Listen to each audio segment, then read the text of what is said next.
Hey, Bucks here. So, something you guys have probably already seen in a stunning move, the Steelers have decided to trade away George Pickens, right?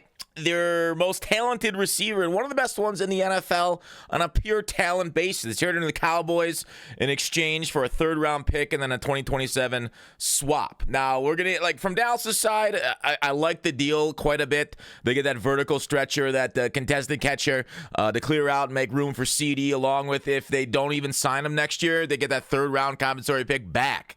Right, so they trade down a couple spots in a pick swap the next year for a almost free roll at George Pickens, which is just like a psycho good move for them, in my opinion. Now, we're going to talk about it from the Steelers side and why it happened, and it's not my favorite move. I don't know if you can tell off the bat, and we're going to go into why, right? Because, okay, let's lay the groundwork here, because they traded a second-round pick for DK Metcalf. So it was like, nice. They have their two receivers on the outside. Let's see if Calvin Austin, Rowan Wilson can play that slot, get it going. Because guess what? They can run single back with both their players on the outside, and they can either run the ball with the box is stacked. You got two vertical guys. The safety can't cheat one way or the other like they did last year over George Pickens every single time.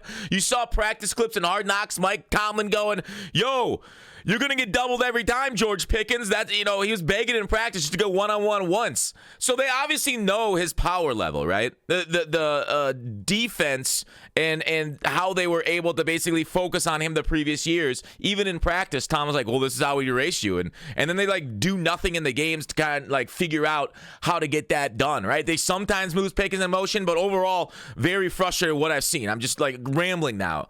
Because they're right back to where they were last year. And they just traded a second-round pick to pay a guy like a free agency because they're apparently they didn't get the memo that baseball's known for years about excess value, production over salary. So they gave him a second-round pick, which could have been a guy on a rookie contract, giving you that production over salary to pay a guy like a free agent. There's no excess value. There's no money to war right there, if you understand what I'm talking about.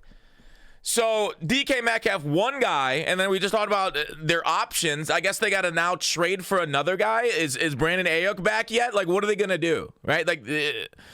So basically everybody's saying, oh, yeah, they're rebuilding. Then what was the point of the DK thing? I don't understand that either. And then the point about the comp pick that Dallas is going to get, letting him walk if he does sign a big contract with somewhere else. And people are like, oh, yeah, the Steelers, they're going to be signing free agents that year anyways because they're going to lose the comp pick regardless. And I'm like, fine. Okay, I guess that makes sense if you just expect the Steelers to sign a lot of people because guess what? They have a lot of cap space here, $113 million in 2026. But that's prior to signing this guy right here, TJ Watt. Minka Fitzpatrick's offering quite a decent amount of cap number right there. You might offer other players out there. I don't know what their point forward is with this because it feels like it's just the Pittsburgh Steelers all over again. It feels like they're making these moves to stay in the middle. I don't know what the Aaron Rodgers deal is right now, if he's going to sign, if he's not, one way or the other. It's not a top-tier quarterback based off his performance with the Jets last year. So a whole lot of things are happening, and it makes little sense to me because why? Also, another point is, okay, here are the compensation of the Steelers wide receiver trades: 5th round, 3rd round, Antonio Brown 3rd round, Deontay Johnson pick swap, and now a 3rd round here. Now, Look at the worst player in this whole bunch, Chase Claypool. They got the highest compensation for him. You want to know why? Because they saved it and traded during the season when teams are desperate. Trading in the off season when the team's like, okay, whatever, we'll play hardball with you, or trying to trade in the draft. That's the worst time to trade veterans. You have the worst timing possible. How have you not learned this, right? Find the fraud during the season that thinks the receiver away. You can go ahead and look at the Amari Cooper trade for this. The last two. Cowboys to the Browns, traded in the offseason for a 5th round pick when he's younger in 2022. Okay? And then from the Browns to the Bills this past season, when the Bills thought they were a wide receiver away from the Super Bowl, they got a 3rd rounder during the season for Cooper, who ended up doing nothing anyways. So I'm looking at this, I'm like, this is played out, your own franchise. You traded away a 5th for a bum this past year at wide receiver who did nothing for you. So, like, just getting a third-round pick anyways that you would have got compensatory, you could have potentially stretched that to a second round from a team in the season that gets desperate. And so it makes no sense to me why you trade him now unless you literally don't want to be around him. Now, I'm not in the building. I don't know his personality day to day. There's, reports about him showing up late to practices, games, that kind of stuff. But, man, if you can scam a team during the season for Chase Claypool, you got to take that. You got to hold on. Feed him some touchdowns early on. And then, what's the downside? Okay, well, he doesn't play well. Sure, you lose a little bit of compensation, but the upside is you're either winning a lot of games with now two similar skill sets. And I hate this argument about, him and DK have similar skill sets, and that's why one had to go, and they paid DK. They weren't going to pay him.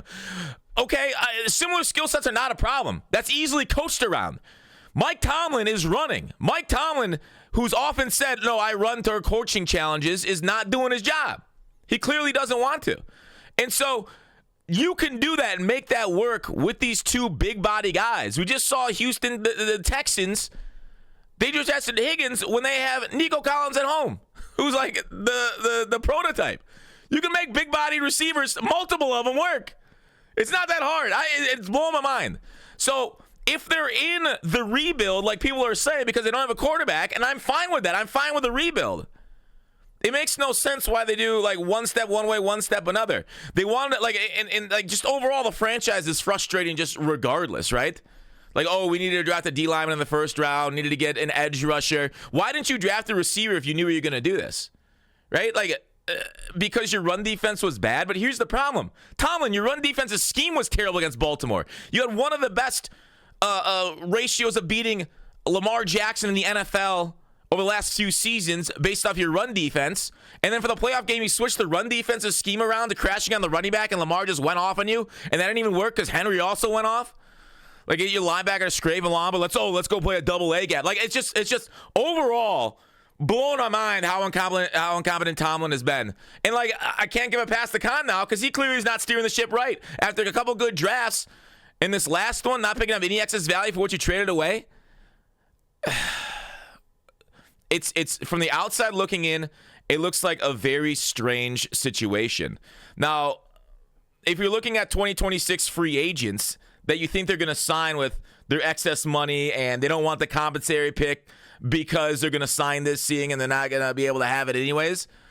There's some players that are Trey Smith. If you don't believe in Mason McCormick's going to be young, there's going to be some older players here, but the Steelers aren't really built through free agency. The success of the franchise has never been this way. So the fact that people are saying, "Oh, this is the focus forward," and I see a lot of Steelers fans saying, "Oh yeah, George Pickens, he was terrible. He's got personality issues." Okay, that's fine. Yeah, we've seen a lot of these downsides, his inconsistencies week to week, the problems. But it sounded a lot like a lot of teams that trade away. Let's not have sour grapes because we'd love this guy if he was still with us. So overall, very frustrating to lose a talent because the thing in the NFL is you need to take high risks. You can't stay safe because you stay mediocre. So that's just overall frustrating. Now, when you look back at the compensation, the third-round pick, Roman Wilson, Peyton Wilson, already a stud, so that's a good one. Darnell Washington, Studley, that's a good one. Then we had DeMarvin Leal. I was very angry when they picked him. Not a fan of that one, and he's busted. He's been terrible, even though it's shown flashes, but the flashes not anywhere close to how bad he's been. Kendrick Green, that's a bust. Highsmith's insanely good hit right there in the third. Deontay, great hit. So the Steelers do know when to trade off generally based off this. Most of the time when they get rid of a receiver, it doesn't work out. I guess Emmanuel Sanders would be the exception to the rule. But it does feel like they could have maximized value by taking the risk and going into the season and seeing what George Pickens can offer them and their offense. Because he's bully. He's a bully, man. Now they got two big bully run blockers, big personalities, and why not? Why not? With the position you're in, and now you're gonna try. If you are gonna try to attract Rodgers, taking away a weapon, man, he's as good as gone. No, that guy's off into the sunset. It feels like. Maybe I'm wrong there. I don't know. They seem to be very confident in it, but going back further on that, so there was definitely options of picking up quality players in the third round from the pick, but man, it just doesn't make sense to me. It feels like the organization doesn't have a path forward. It's like it's changing too much day to day, and overall a lot of confusion on the outside looking in as far as that. So that's all I got to say about it.